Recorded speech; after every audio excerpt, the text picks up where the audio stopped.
lalabs, ayan. Ayan ay napakuluan na natin ang ating karne. Malambot na siya. May mali lang dito sa ating karne. Mali ang hiwa. Dapat ito ay pahaba. Hindi ko nasabi. Ayan. Dapat pahaba ang ating igado mga kalalab. Sa pahaba ang ating hiwa. Ganon din sa ating liver. Okay? Tapos, ayan. Pakulalan natin saglit. Tikman nga natin kung maayos na ang lasa nito. Hinag ko nga kung ano na, sakto lang ang lasa. Ay, ang perfect na.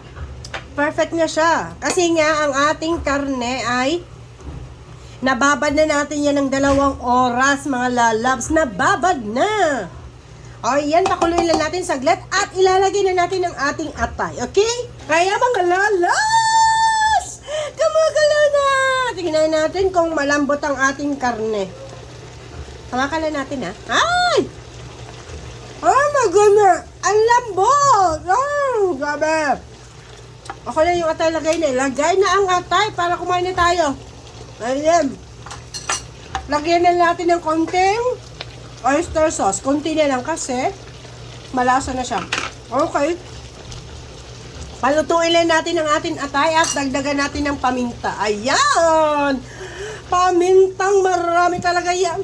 Ayan, dagdagan natin ng cayenne powder para maanghang. Kasi ang igado naman talaga ay dapat maanghang. Ayan, dapat nito ay maraming siling green. Ilan na lang? Wala eh. Yun na lang ang ating siling green. 3 peraso na lang, kaya okay lang yan.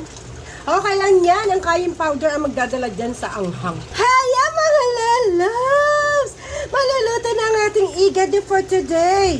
Antayin na natin, mga ilang minuto na lang kasi pag overcook yung ating atay ay matigas, hindi siya masarap. So kailangan isakto lang. Ayan, kailangan bantay talaga, isakto. Ayan. Kaya pag nagluluto ko ng atay mga lalabs, talagang binabantayan ko. Hindi kasi siya masarap pag matigas ang ating atay.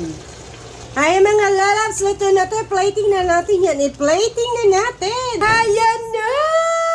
Mga kalalabs, look at this. Luto na ang ating igado. Yes! Kainan na! Ayan na, luto na. Sayang lang at mali lang ang pag-slice nito. Pero mga kalalabs, ang pa-slice nito ay pahaba. Dapat pahaba siya. Pero okay lang yan. Masarap. Importante ay masarap yung kaluto. Diba?